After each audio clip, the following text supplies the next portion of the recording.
Hello and welcome to the April tea break, where we're talking about creative places. Very nice to see all of you here. I'm Oliver Mantell. I'm the Director of Evidence and Insight, and I'll be your host, but also the person chatting through lots of bits of data and information, particularly from the latest wave of the Cultural Participation Monitor. So that's the first site anywhere of Wave 10 data, so you get that little treat.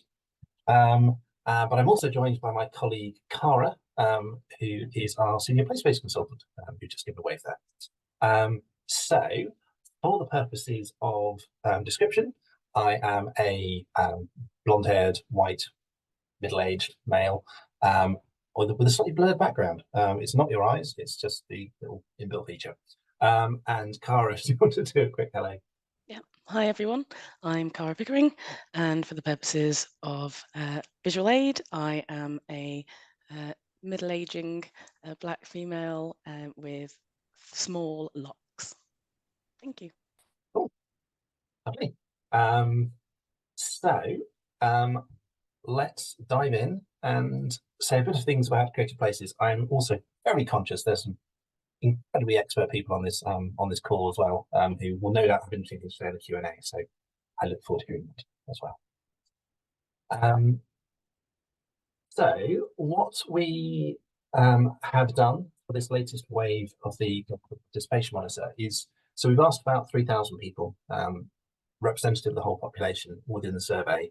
And we've tried to, amongst various other things we're doing with that particular survey, get a broader sense of kinds of things that people are doing in terms of activity, looking a little bit at things like the nighttime economy and nightlife and so forth, but also build out some wider things about sort of where people are going, how they're engaging with culture in terms of place.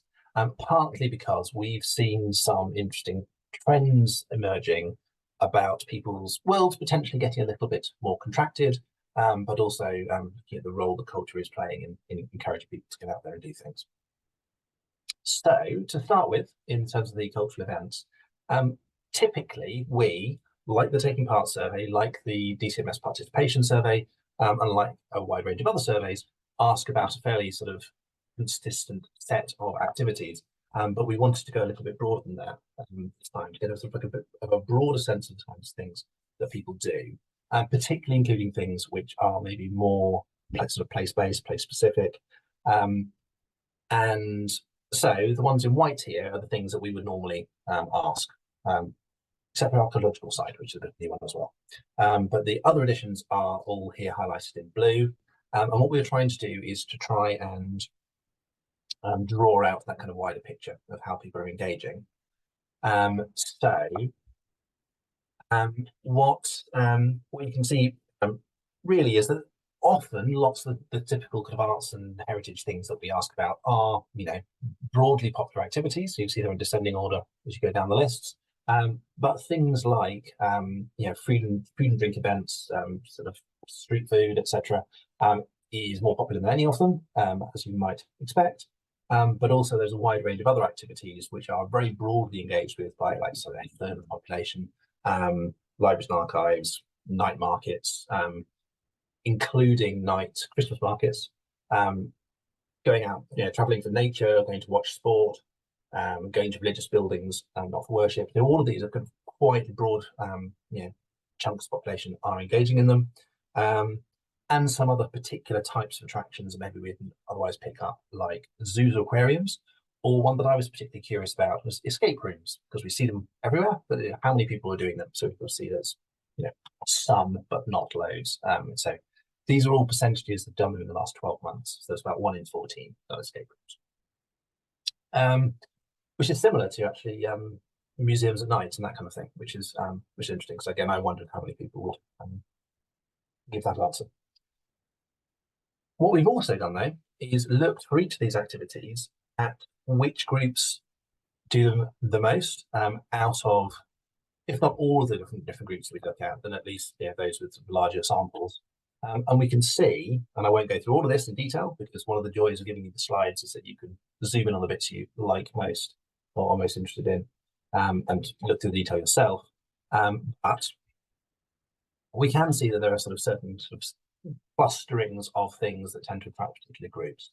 So metroculturals, the audience spectrum segment with highest engagement, who are sort of super engaged in a wide range of cultural activities, are also popping up as being really sort of significant when it comes to things like food and drink activities, visiting religious buildings, places of historic character, as well as their very particular art forms. So you can sort of see that that broader cultural interest is carrying across.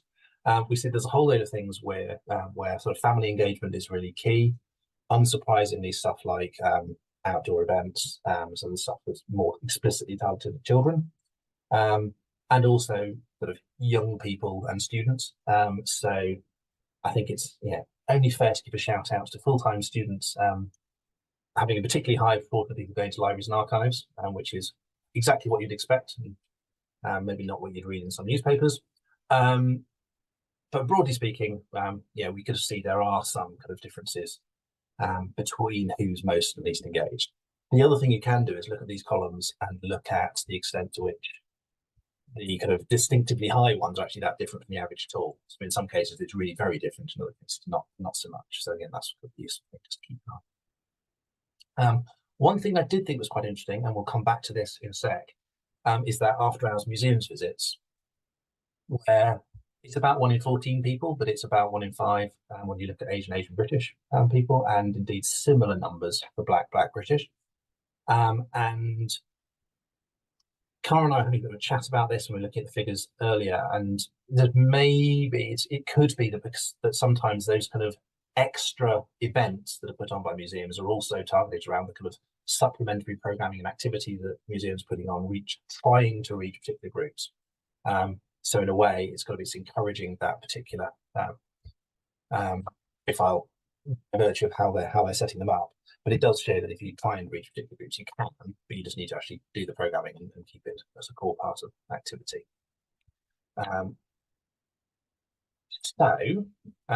Looking at that after hours thing, because one of the things that we were interested in is how this broad spread of activities starts to look at how sort of people animate space, or how places kind of have meaning for people in terms of different types of activities.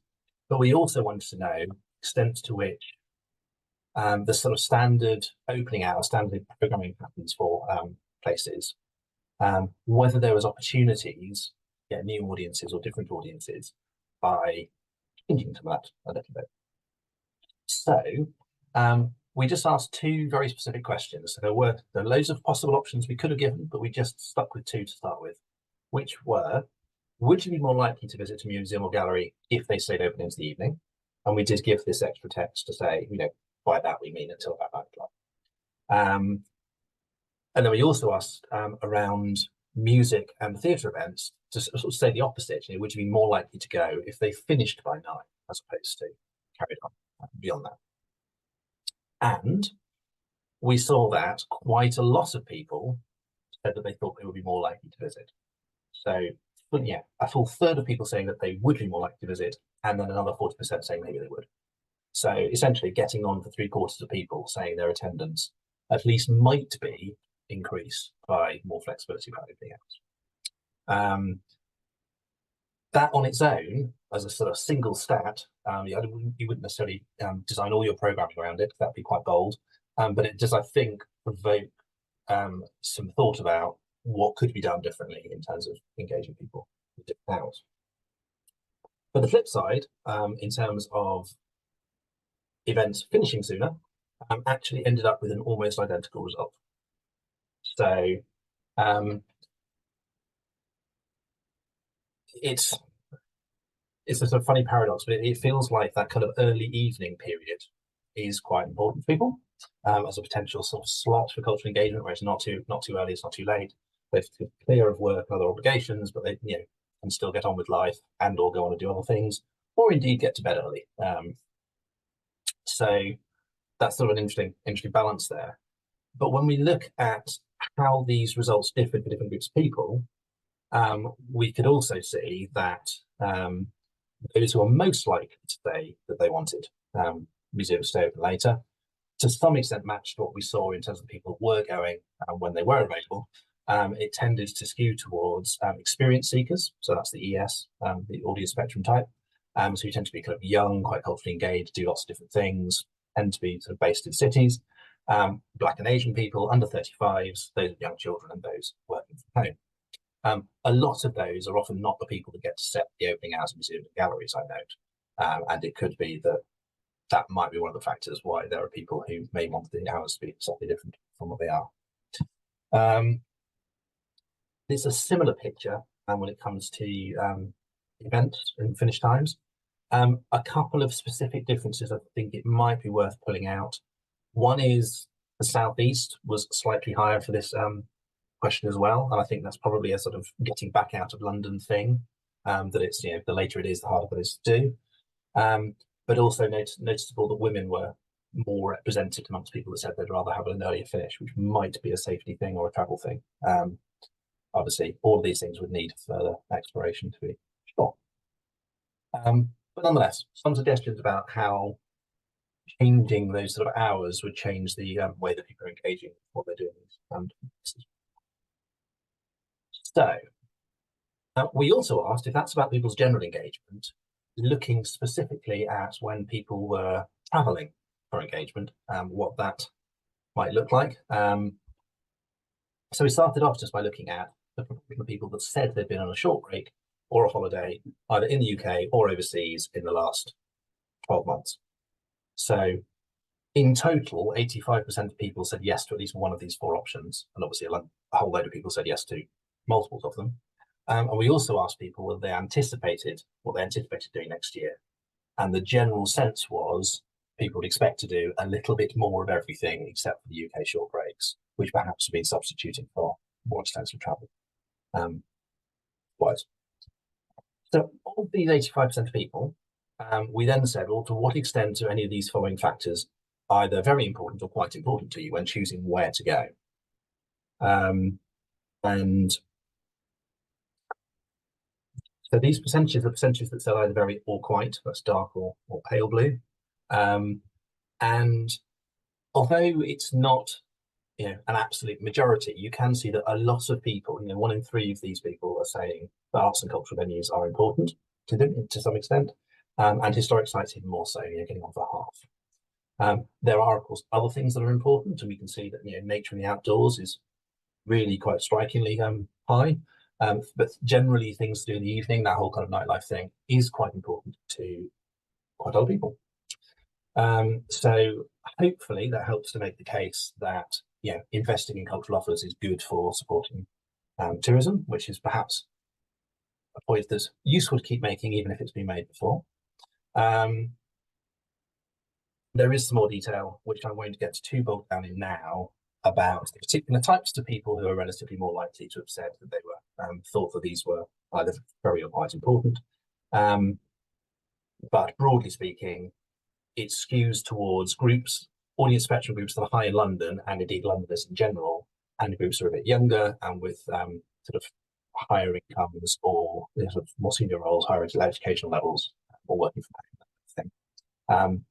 On the historic sites and heritage side, it's a similar picture, but there's a less dramatic rake. So you don't get the categories, you don't get big changes by categories to quite the same extent you get on the arts and culture side. So it's overall a bit higher and it's a bit flatter in terms of variation, but broadly speaking, it's a similar picture. If that's an adequate summary, but you know, if anyone wants to get more into the detail of any of this, you're very welcome to get in touch. We can, you know, delve into it a bit. So that's about what people are doing in places in general and traveling for places. We also wanted to look at how people's engagement with culture by place has changed overall.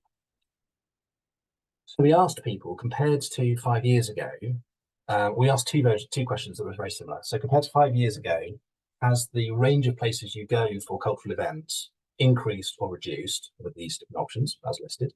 But we also asked the same question for the kind of places you go in your everyday life. Have they increased or reduced? Same categories.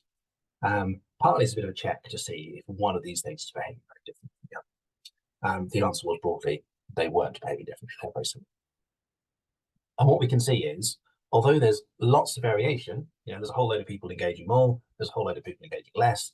On average, there's a net 11% reduction. So there are more people attending less than attending more.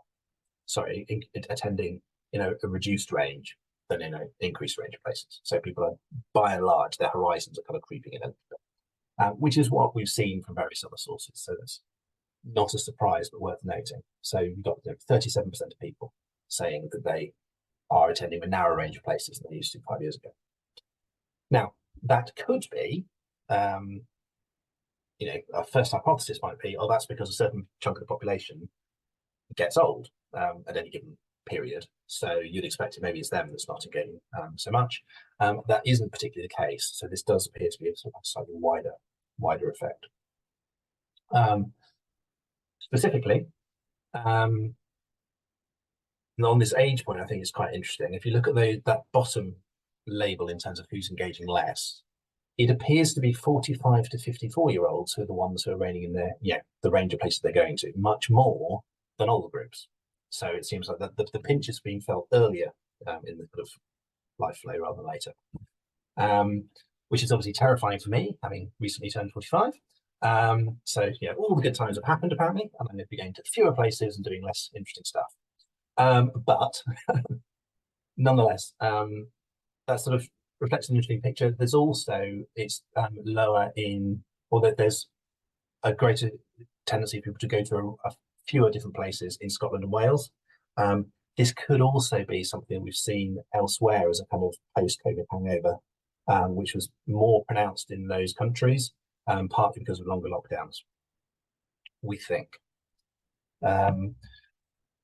So yes, so yeah, so a tendency of people to travel not as much. And when we look at how often people say they leave their local area, and we left it to them to define how they mean local area, but how often you go outside your local area for cultural events, relatively few people were going outside the local area very often at all.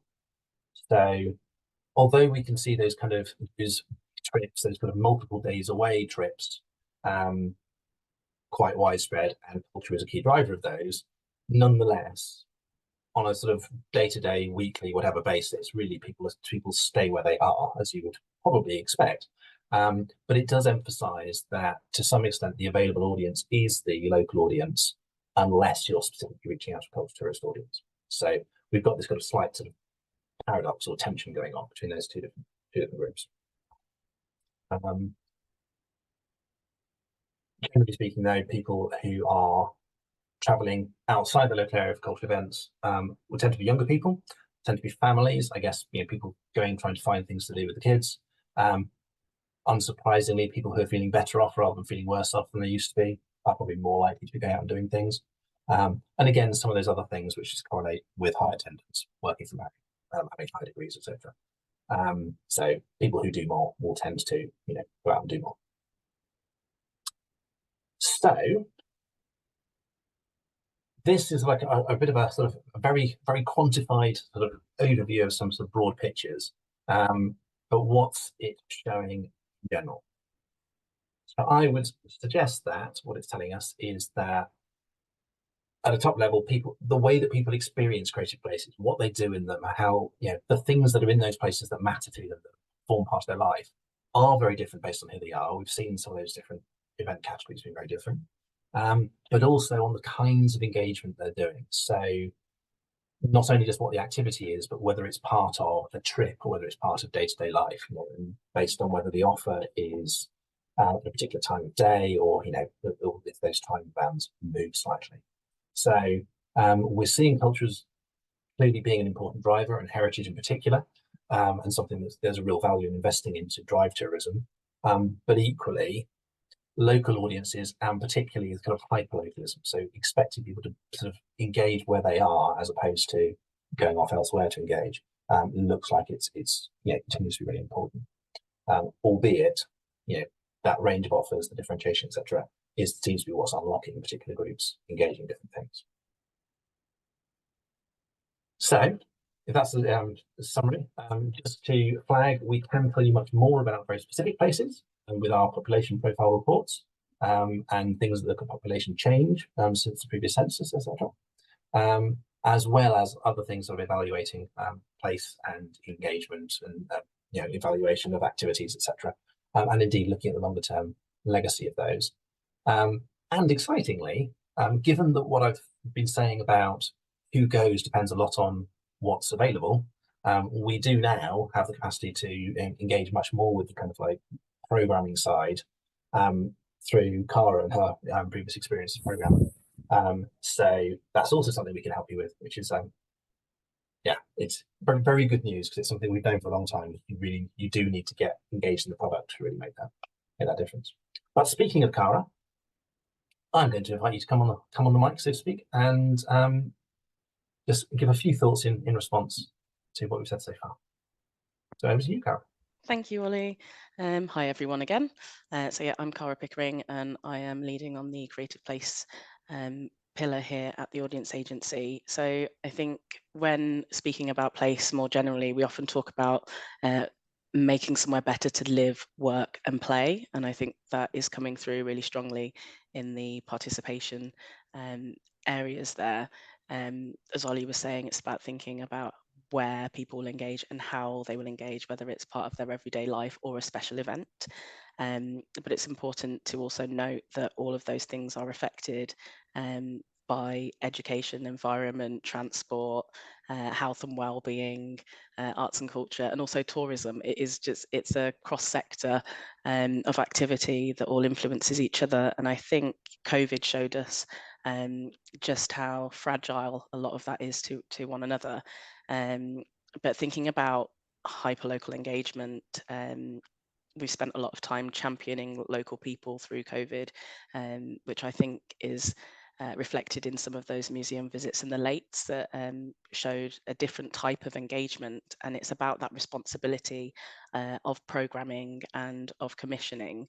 But it also, that's fed by funding. So I think reaching diverse audiences, as you will all have within your locales, is one thing, but creating inclusive offers that they want to go to, and then on the other side of that, can actually attend. So if you think about the opening times that have been reflected there, it's a whole different machine.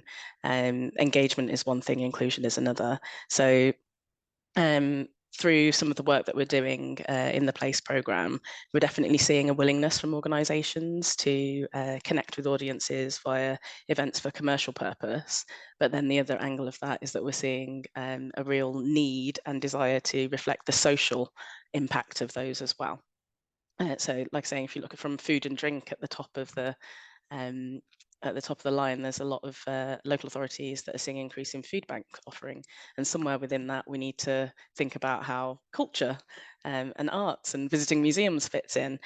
So we spend a lot of time now looking at how the two things run in parallel. And I'm not saying this to scare anyone, much like Ollie's 45 being now the new decline.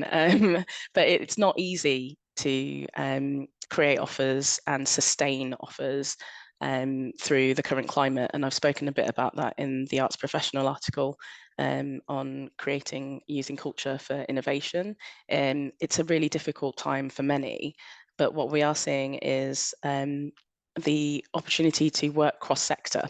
Thinking back to the education, tourism, and the other pillars that I mentioned, we're seeing some really great efforts to pool resource, to create real lasting development and place change and transformation long term. It is something that takes a while.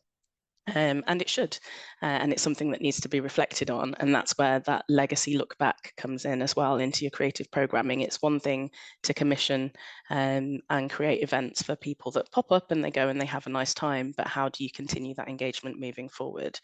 So I think just from a creative places, whether that is a neighbourhood through to the impact of a museum or a local authority, keep talking, keep understanding your audiences, ask them more questions. It's also fine to try and fail. Learnings are also really important in this space. So I think as We continue to expand our understanding of the cultural offer within places, which is continuously moving. I'd invite you to do the same, and I'd be more than happy to have conversations to support some of that investigation. Thanks. Wow, thank you very much.